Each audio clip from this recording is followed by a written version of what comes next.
அனைவருக்கும் கணித வணக்கம். இப்போ பார்க்க போகிற கணக்கு 6ஆம் வகுப்புக்குரிய கணக்கு, பயிற்சி 2இல் 1ல் 11வது கணக்கு. கொடுக்கப்பட்ட எண்களுக்கு இடையே உள்ள அனைத்து முழுக்களையும் எழுதுக அப்படின்னு சொல்லி கொடுக்கப்பட்டிருக்க கணக்கு. இந்த கணக்கை பொறுத்த வரைக்கும் முழுக்களை நம்ம நேரடியாகவும் எழுதலாம், இல்லை என்கோடு போட்டு அந்த என்கோடு வழியாக இதுக்குரிய விடையும் நம்ம கண்டுபிடிச்சி போடலாம்.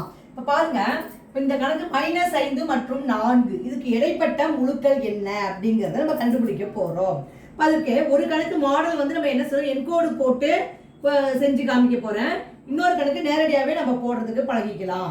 அப்ப ஈஸியா கத்துக்கலாம். 0 இங்க போட்டுக்கிறேன், இங்க 1, இங்க 2, 4 வரைக்கும் மிகை முழு போட்டுக்கிறேன். இந்த இடத்துக்கிட்ட -5 இருக்கு. அப்ப -1, -2, -3, -4, -5. கொடுக்கப்பட்ட கணக்கு என்ன, -5 மற்றும் 4க்கு இடையில உள்ள முழுக்கள் கேட்டிருக்காங்க.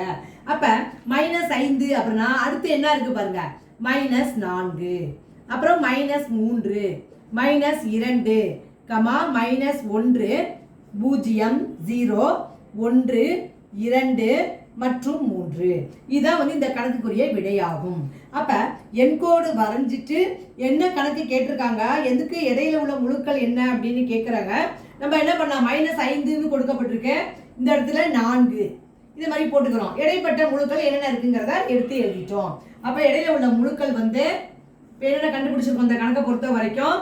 -5க்கும் 4க்கும் இடையில் உள்ள முழுக்கள் -4, -3, -2, -1, 0, 1, 2, 3. இப்ப என்கோடு வரையாம இன்னொரு கணக்கை நம்ம பார்க்க போறோம். கொடுக்கப்பட்ட கணக்கு -3 மற்றும் 3 இருக்கு. இப்ப -3 இந்த பக்கத்துல இருக்கு, இங்க 3 இருக்கு.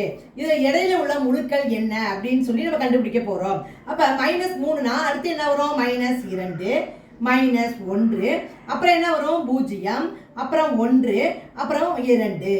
அப்ப இந்த கணக்குக்குரிய விடை என்ன வருது, நம்ம என்கோடு வரையாமையே இந்த கணக்குக்குரிய விடையும் நம்ம கண்டுபிடிக்கலாம் எளிதாக. இப்போ நம்பர் மட்டும் நம்ம தெரிஞ்சுக்கிட்டோம்னா -3, அதுக்கப்புறம் என்ன வரும், -2, -1, அப்புறம் 0, அப்புறம் 1, அப்புறம் 2, 3 வரைக்கும் கேட்டிருக்காங்க. அப்ப வரக்கூடிய விடை -2, -1, 0, 1, 2. இதை மாதிரி இடையில உள்ள முழுக்களை நம்ம என்கோடு வரைந்தும் நம்ம கண்டுபிடிக்கலாம். என்கோடு வரையாமலும் என்ன எண்கள் எதுல தொடருது, எதுல முடியுது அப்படிங்கிறத புரிஞ்சுக்கிட்டு நம்ம ஆன்சரை எழுதலாம். புரிஞ்சுங்களா?